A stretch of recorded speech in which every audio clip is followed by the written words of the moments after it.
नमः संस्कृताय। मैं प्रीति शर्मा और हमारा यूट्यूब चैनल संस्कृत ज्वाला, जिसमें हम तर्क संग्रह का अध्ययन कर रहे हैं और तर्क संग्रह में हम अब अथ अवशिष्ट परिच्छेदः का अध्ययन करेंगे। इसमें अयथार्थ अनुभव का निरूपण पढ़ेंगे। जिस किसी ने हमारे चैनल को सब्सक्राइब नहीं किया है वो सब्सक्राइब कर लें और लाइक कर लें। जो समझ में ना आए उसको कमेंट में अवश्य लिखें। अयथार्थ अनुभव निरूपण। अयथार्थ अनुभव त्रिविधः।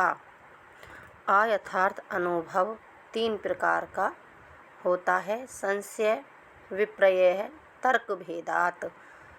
संशय, विपर्यय और तर्क के भेद से। एक अस्मिन् धर्मिणि विरुद्ध नाना धैर्य वशिष्ठ अवगाहि ज्ञानम संशया यथा स्थाणु वा पुरुषो वेत्ति।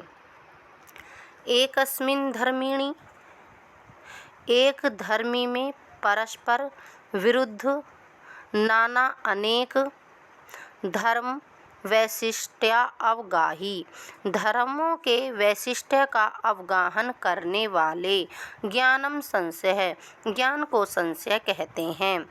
कह रहे हैं कि एक धर्मी में परस्पर विरुद्ध अनेक धर्मों के वैशिष्ट्य का अवगाहन करने वाले ज्ञान को संशय कहते हैं। यथा से जैसे उदाहरण दे रहे हैं। स्थाणुर्वा पुरुषो वेत्ति, यह स्थाणु है या, वा का अर्थ होता है या पुरुष है। अब आगे मिथ्या ज्ञान का बताएंगे। मिथ्या ज्ञानम विपर्ययः, विपर्यय का लक्षण है मिथ्या ज्ञानम विपर्ययः। मिथ्या ज्ञान अर्थात दूसरे वस्तु के होने का जो ज्ञान है उसे विपर्ययः कहते हैं। मिथ्या ज्ञान को ही विपर्यय कहते हैं। उदाहरण देखिए। यथा सुक्तौ रजतम इति, सुक्ति में रजत का ज्ञान, क्योंकि सुक्ति भी सफ़ेद होती है और ब्रह्मवंश उसको ही रजत का ज्ञान होता है सफ़ेद होने के कारण। अब आगे कह रहे हैं व्याप्यारोपेण व्यापकारोप तर्कः, व्याप्य के आरोप से व्यापक का आरोप करना ही तर्क कहते हैं। तीसरा कौन सा है? तर्क।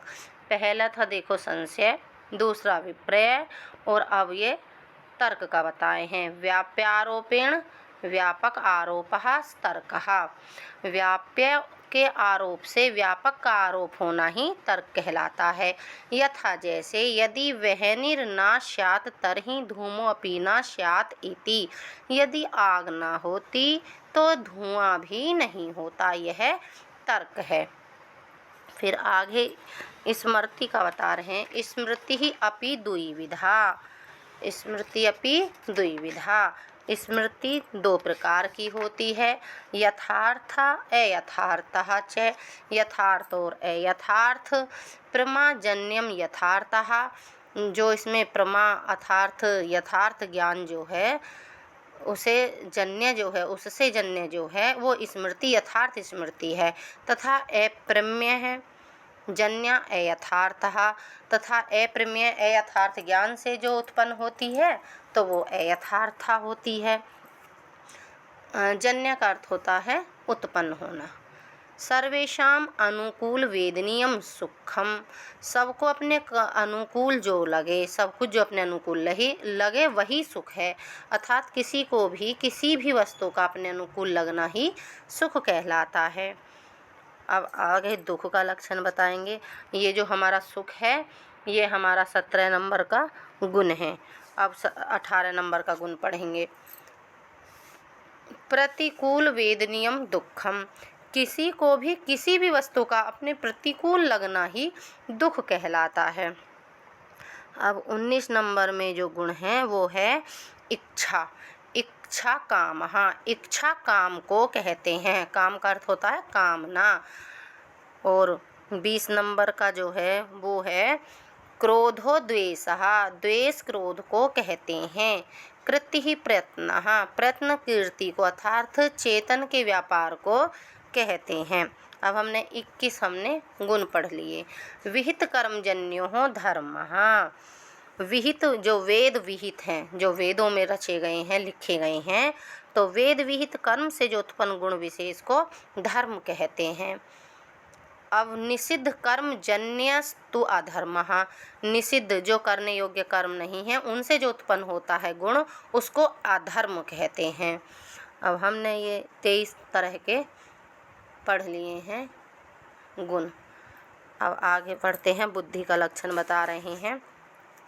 तो बुद्धि के लक्षण में बता रहे हैं, बुद्ध्या आद्यो अष्टाव आत्म मात्र विशेष गुणाः, बुद्धि आदि 8 गुण मात्र आत्मा के विशेष गुण हैं। बुद्धि, सुख, दुख, इच्छा, द्वेष, प्रयत्न, धर्म और अधर्म, ये जो 8 हैं केवल आत्मा में रहने वाले विशेष गुण हैं। कौन कौन से गिने दोबारा देख लीजिए। बुद्धि, सुख, दुख 3 हुए, इच्छा 4, द्वेष, प्रयत्न, धर्म और अधर्म जो अभी पीछे से पढ़ के आ रहे हैं, ये जो विशेष गुण हैं ये आत्मा के हैं। अधर्म ये 8 केवल आत्मा में रहने वाले विशेष गुण हैं।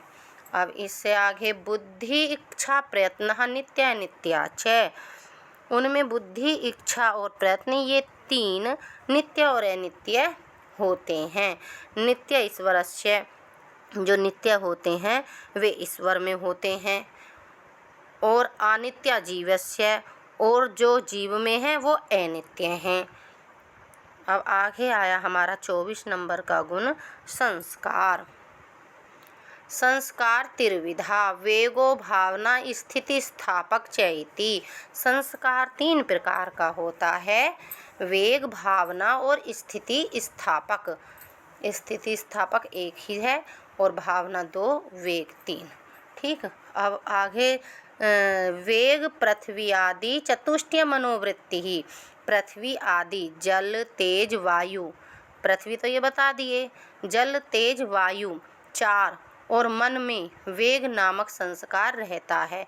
वेग मतलब तेज दौड़ना, चलना जो होता है वेग होता है। जैसे मन हमारा, हम यहाँ बैठे हैं और अपनी गति से पता नहीं कहाँ तक पहुँच जाए, किसके बारे में सोचने लगे, तो वो जल में भी होता है, जल में भी तेज वेग होता है, और वायु में भी होता है, और अग्नि में भी होता है वेग, पृथ्वी में भी होता है।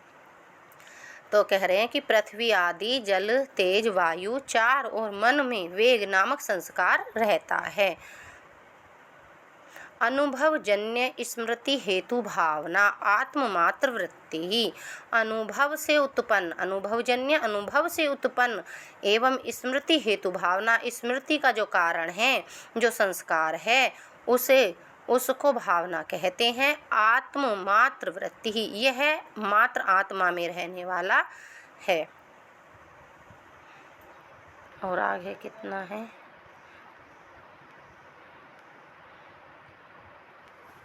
आगे इसी में थोड़ा सा और एक लाइन बची है ये वाली, अन्यथा कृत च, ये 24वां नंबर का गुण चल रहा था।